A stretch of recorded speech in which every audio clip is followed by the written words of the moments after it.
السلام عليكم ورحمة الله وبركاته. أهلا بكم طلاب الصف الثاني الإعدادي، عاملين إيه؟ يا رب دايما تكونوا بخير.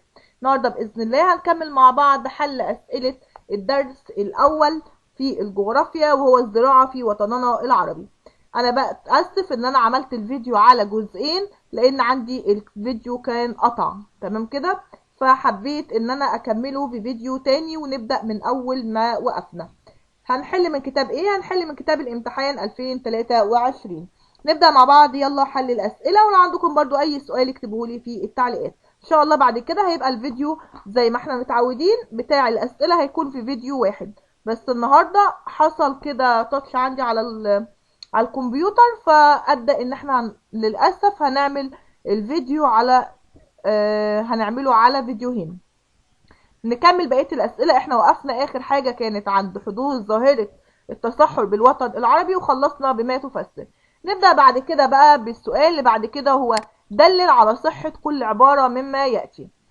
عندنا يمتلك الوطن العربي موارد مائية عذبة متنوعة. طبعا عندنا. طب ايه الدليل؟ الدليل عندنا ان الوطن العربي بيمتلك موارد مائية عذبة متنوعة. طبعا الدليل عندنا ان بتتمثل موارد المياه العذبة في الوطن العربي عندنا في الوطن العربي في مياه امطار، عندنا كمان مياه سطحية اللي هي الانهار والبحيرات، كمان عندنا المياه الجوفية اللي هي العيون والابار. كل دي موارد موجودة في الوطن العربي، موارد مائية عذبة تمام كده. طيب ايه الدليل بعد كده؟ يمكن اقامة مشروعات زراعية كبرى بالاشتراك بين الدول العربية. الدليل عندنا ايه؟ ان احنا ممكن نقيم مشروعات زراعية كبيرة جدا بالاشتراك مع الدول العربية، ان ممكن الدول العربية يبقى فيه كده ما بينهم تعاون في اقامة المشروعات الزراعية. طبعا الدليل عندنا ان بتمتلك بعض الدول العربية خاصة دول الخليج رؤوس اموال. يعني دول الخليج كده في وطن العربي بيمتلكوا رؤوس الاموال. طب رؤوس الاموال دي مهمة؟ طبعا مهمة، لان عن طريقها بنقدر نقيم المشروعات الزراعية الكبرى في الدول اللي بتمتلك اراضي زراعية خصبة، وكمان بتمتلك مياه وفيرة. زي مين؟ عندنا زي مصر والسودان وكمان الصومال. فممكن نقيم المشروعات الكبرى في الزراعية في الوطن العربي، وذلك عن طريق تمويل دول الخليج او بعض الدول العربية اللي بتمتلك رؤوس الاموال. يبقى هنقول الإجابة تاني: حيث تمتلك بعض الدول العربية خاصة دول الخليج رؤوس أموال لازمة لإقامة مشروعات زراعية كبرى. طبعا دي في الدول اللي بتمتلك أراضي زراعية خصبة وكمان مياه وفيرة زي مصر والسودان والصومال. وطبعا قامت بعض الدول بتمويل العديد من هذه المشروعات في الوطن العربي. اللي بعد كده: ما النتائج المترتبة على زيادة الطلب على المنتجات الزراعية في الوطن العربي؟ النتائج اللي ترتبط على ان احنا عايزين او زاد الطلب على المنتجات الزراعية الموجودة في الوطن العربي. طبعا ده ادى الى التوسع في النشاط الزراعي اللي هو وزيادة الانتاج، وكمان العمل على تحسين المنتجات الزراعية لتنافس غيرها من الدول الاخرى. يبقى نقول ادى ذلك الى التوسع في النشاط الزراعي وزيادة الانتاج، وكمان العمل على تحسين المنتجات الزراعية لتنافس غيرها من الدول الأخرى. السؤال اللي بعد كده: افراط في زراعة المحاصيل المجهدة للتربة. لما بنزيد في زراعة المحاصيل اللي عمالة بتجهد معانا في التربة وتتعبها، ده بيؤدي إلى إيه؟ طبعا ده بيؤدي إلى حدوث ظاهرة التصحر. طيب تفاوت كمية المطر وزحف الرمال على الأراضي الزراعية؟ نفس الإجابة. تفاوت كمية المطر وزحف الرمال على الأراضي الزراعية برضو نفس الإجابة، إنه بيؤدي إلى حدوث ظاهرة التصحر. إلى حدوث ظاهرة التصحر. السؤال اللي بعد كده عندنا: ماذا يحدث إذا لم توجد مجاري أنهار بالوطن العربي؟ لو ما كانش في مجاري أنهار في الوطن العربي، إيه اللي كان هيحصل؟ كان هيحصل عندنا إن ما كانتش هتتوفر التربة الزراعية الخصبة على جانبي مجاري الأنهار، كمان هيقتصر مصادر المياه العذبة في الوطن العربي على الأمطار وعلى المياه الجوفية. كمان لم تقم أعرق الحضارات في الوطن العربي، زي قلنا حضارة الفرعونية وزي حضارة العراق اللي بتعتمد على الزراعة. يبقى السؤال بيقول ايه اللي كان هيحصل لو ما كانش في مجاري انهار بالوطن العربي؟ كان هيحصل ان ما كانش هتتوفر عندنا التربة الزراعية الخصبة على جانبي مجاري الانهار. كمان كان هيقتصر مصادر المياه العذبة في الوطن العربي على الامطار وعلى المياه الجوفية. كمان لم تقم اعرق الحضارات بالوطن العربي اعتمادا على الزراعة. السؤال اللي بعد كده، زادت كمية الامطار بالوطن العربي واستمرت دون تذبذب. اللي كان هيحصل لو كانت كمية الامطار عندنا عمالة بتزيد وما كانش فيه تذبذب فيها؟ اللي كان هيحصل ايه؟ طبعا اللي كان هيحصل عندنا ان هتؤدي ذلك لزيادة الانتاج الزراعي وعدم تذبذبه، وكمان هيحد عندنا من ظاهرة التصحر. هيؤدي ذلك لزيادة الانتاج الزراعي وعدم تذبذبه، وكمان الحد من حدوث ظاهرة التصحر. طيب، توسعت الدول العربية في استخدام التكنولوجيا الحديثة في الزراعة. اللي كان هيحصل عندنا؟ اللي كان هيحصل عندنا لو كانت الدول العربية عمالة بتتوسع كده في استخدام التكنولوجيا الحديثة في الزراعة، عندك كان هيؤدي إلى زيادة القدرة الإنتاجية للأراضي الزراعية، واللي كان هيساهم في حل مشكلات الزراعة بالوطن العربي. يؤدي ذلك لزيادة القدرة الإنتاجية للأراضي الزراعية، وهيساهم في حل مشكلات الزراعة في الوطن العربي. السؤال اللي بعد كده، ما العلاقة بين الزراعة والحضارات في الوطن العربي؟ ايه العلاقة ما بين الزراعة وما بين الحضارات في الوطن العربي؟ طبعا العلاقة عندنا ساعدت قيام الزراعة على معرفة الإنسان حياة الاستقرار والبعد عن حياة التنقل والترحال. وطبعا كل ده أدى إلى إيه؟ أدى إلى قيام أعرق الحضارات القديمة في الوطن العربي، طبعا اللي بتعتمد على الزراعة، زي الحضارة المصرية القديمة اللي هي الحضارة الفرعونية، وكمان حضارة بلاد ما بين النهرين اللي هي العراق. كانت هتقوم الزراعة أو هيساعد قيام الزراعة على إن الإنسان هيعرف خلاص حياة الاستقرار ويبعد عن حياة التنقل والترحال اللي كان عايشها على الهضاب، وهتؤدي لقيام أعرق الحضارات القديمة في الوطن العربي اللي بتعتمد على الزراعة، زي الحضارة المصرية القديمة الفرعونية وحضارة بلاد ما بين النهرين اللي هي العراق. طيب، العلاقة ما بين موارد المياه العذبة ومناطق توطن الزراعة في الوطن العربي، العلاقة ما بينهم إيه؟ العلاقة ما بينهم إن أدى تنوع موارد المياه العذبة في الوطن العربي إلى تنوع مناطق توطن الزراعة. طيب، عندنا مناطق فيها الزراعة بتعتمد على المطر، ومناطق الزراعة بتعتمد على الري من الأنهار، ومناطق الزراعة بتعتمد على المياه الجوفية. يبقى يؤدي ذلك لتنوع موارد المياه العذبة في الوطن العربي، لأن عندنا تنوع المناطق توطن الزراعة. عندنا مناطق بتعتمد على الزراعة فيها على المطر، ومناطق الزراعة بتعتمد فيها على الري من الأنهار، والزراعة بتعتمد على المياه الجوفية. المناخ والمحاصيل الزراعية، العلاقة ما بين المناخ والمحاصيل الزراعية، عندنا ان ساعد تنوع المناخ بالوطن العربي على انتاج محاصيل زراعية متنوعة. طيب، ده ممكن ان احنا نستثمره في تحقيق تبادل وتكامل بين الدول العربية في المحاصيل الزراعية. يبقى ساعد تنوع المناخ في الوطن العربي على انتاج المحاصيل الزراعية المتنوعة اللي يمكن استثماره في تحقيق التبادل والتكامل بين الدول العربية في المحاصيل الزراعية. السؤال اللي بعد كده، أي من المحاصيل الزراعية بتعتمد عليها الصناعات الآتية؟ الغزل والنسيج. الغزل والنسيج طبعا عندنا اللي بيدخل في صناعتها طبعا القطن بنحوله لغزل ونسيج. طب والسكر؟ السكر على طول يبقى قصب السكر. حفظ وتعليب الأغذية، طبعا ده الفواكه والخضروات، الفاكهة والخضروات اللي بتدخل في حفظ وتعليب الأغذية.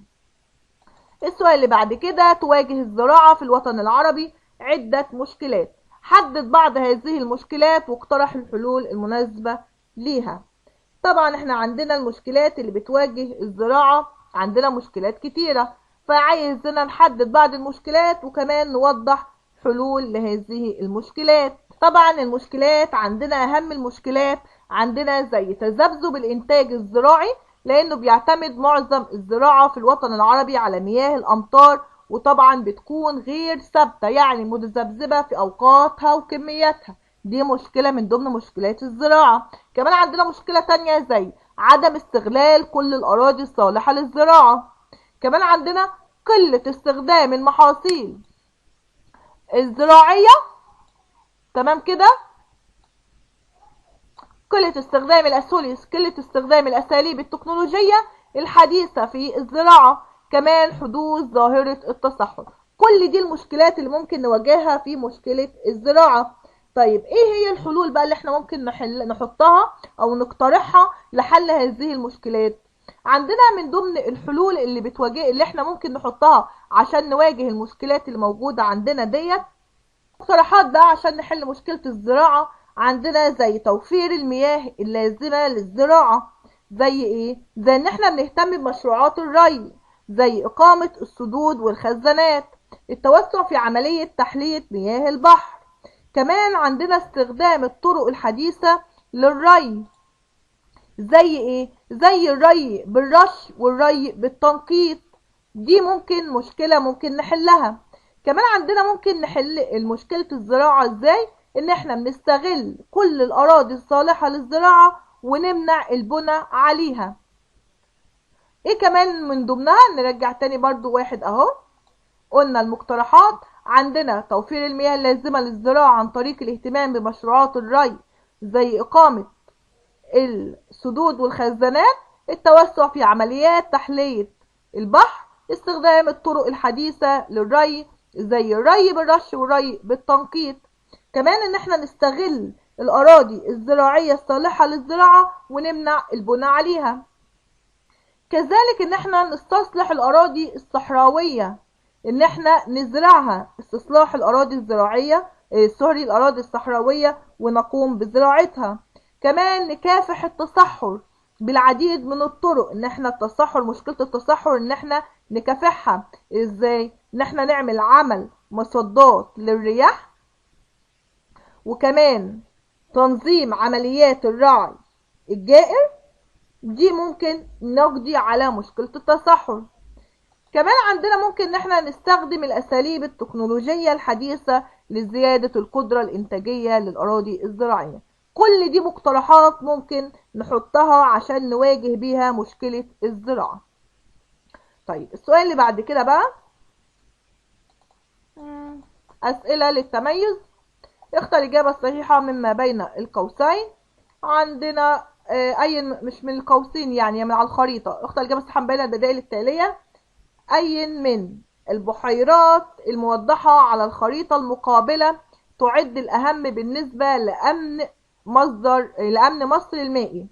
ايه هي من مصادر المياه الموجودة هنا بتعد مهمة جدا لأمن مصر المائي؟ عندنا طبعا اللي هي واحد، فطبعا دي هتبقى رقم 2 اللي هي هيبقى هنختار ب رقم 2. ليه؟ لان ده طبعا دي عندنا اللي هي بحيرة ناصر. طيب السؤال اللي بعد كده، الدول العربية اللي بتتوافر فيها السهول الفيضية في الجناح العربي الاسيوي. طبعا ديت عندنا هي دولة سوريا. يتمثل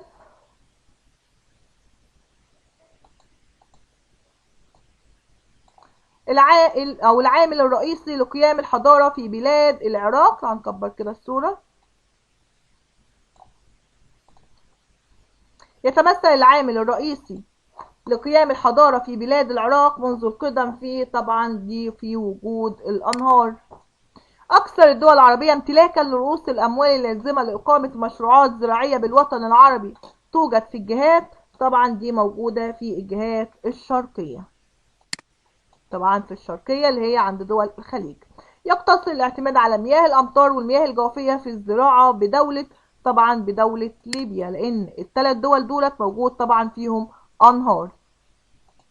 تعتمد الزراعة على الري من الأنهار بشبه الجزيرة العربية في الأجزاء في الأجزاء الشمالية. توجد علاقة بين قيام الزراعة وسقوط المطر في الأجزاء الجنوبية لدولتي الصومال وموريتانيا. يرجع تنوع المحاصيل الزراعية في الوطن العربي إلى كثرة دوائر العرض. أكثر الدول العربية التالية التي تعاني من تذبذب الإنتاج الزراعي من عام لآخر. دي دولة ليبيا.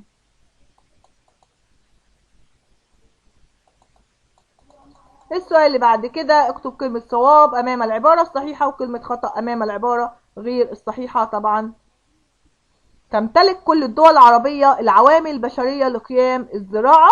طبعا لا، إجابة خاطئة، مش كل الدول العربية، لأن دي مش كل الدول العربية عندها عوامل بشرية. تعتمد الزراعة في السودان وموريتانيا بشكل أساسي على مياه الأمطار. طبعا خطأ، لأن دولة السودان عندنا فيها نهر النيل. ازدهار النشاط الزراعي يساعد في تطور النشاط الصناعي. طبعا صح. حدد تقييمك لمصداقية العبارة الآتية: تتناقص مساحة الأراضي الزراعية في الوطن العربي نتيجة لعوامل طبيعية وأخرى بشرية. طبعا العبارة هنا عندنا صادقة. ليه صادقة؟ لأن بتتمثل العوامل الطبيعية في إيه؟ بتتمثل العوامل الطبيعية في تفاوت كمية المطر وزحف الرمال. تفاوت كمية المطر وبزحف الرمال. طب العوامل البشرية عندنا قلناها، وقلنا الإجابة دي كذا مرة. قلنا رعي جائر، قطع أشجار، إفراط في زراعة المحاصيل المجهدة للتربة. مش قلنا كل ده؟ طيب السؤال اللي بعد كده: حدد وجه التشابه بين مناطق توطن الزراعة في مصر ومناطق توطن الزراعة في العراق. طبعا عندنا هنا ان تتشابه مناطق توطن الزراعة في مصر والعراق في ايه؟ ان مناطق الزراعة على المطر دي موجودة في الاجزاء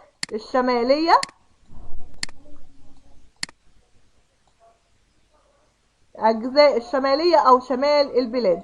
اجزاء الشمالية او شمال البلاد. طيب غالبية بقى مناطق الزراعة اللي بتعتمد على الري من الانهار. يبقى بيتشابهوا في ايه؟ عندنا ان مناطق الزراعة على المطر في اجزاء من شمال البلاد الاتنين، وغالبية مناطق الزراعة بتعتمد على الري من الانهار. السؤال اللي بعد كده: صنف كل مما يأتي حسب مصدر المياه الذي تعتمد عليه الزراعة معتمدا او مستعينا بالجدول الآتي. عندنا هنا طبعا ده الجدول اهو، وجايب لنا مجموعة من الاماكن اللي بيعتمد عليها الزراعة، وعايز حسب مصدر المياه. عندنا دلتا مصر، محافظة الوادي الجديد بمصر، واحد سيوة بمصر، السودان، السعودية، سواحل المغرب واليمن. طيب هنا عندنا نصغر كده الصورة عشان نشوف الجدول معانا. عندنا مياه الامطار، ايه اللي من هنا بيعتمد فيه على مياه الامطار؟ عندنا طبعا دي سواحل المغرب اهو، وكمان عندنا اليمن اهو. يبقى الاتنين دولت بينضموا لرقم واحد اهو. طيب رقم اتنين عندنا مياه الانهار، نغير مثلا اللون ونجيب لون تاني.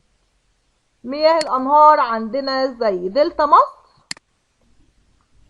اهو، وعندنا دولة السودان. الاتنين دول موجودين فين؟ موجودين هنا. طيب السعودية بقى او مش السعودية، واحد سيوة ومحافظة الوادي الجديد بمصر، دي هنحطها في المياه الجوفية. نغير برضو لون القلم اهو، ونحط واحد سيوة والسعودية ومعاهم محافظة الوادي الجديد بمصر. التلاتة دول هنحطهم فين؟ هنحطهم في المياه الجوفية. كده خلاص خلصنا اسئلة الدرس، وبعتذر ان هنزل الفيديو على هنزل الدرس حل الاسئلة على فيديوهين لسبب مشكلة حصلت، وان شاء الله بعد كده هنخلي فيديو الاسئلة هيكون فيديو واحد. اتمنى لكم التوفيق والنجاح، ولو عندكم اي سؤال اكتبوا لي في التعليقات وانا هجاوبكم عليه. اتمنى لكم التوفيق والنجاح. مع السلامة، في حفظ الله وفي رعايته.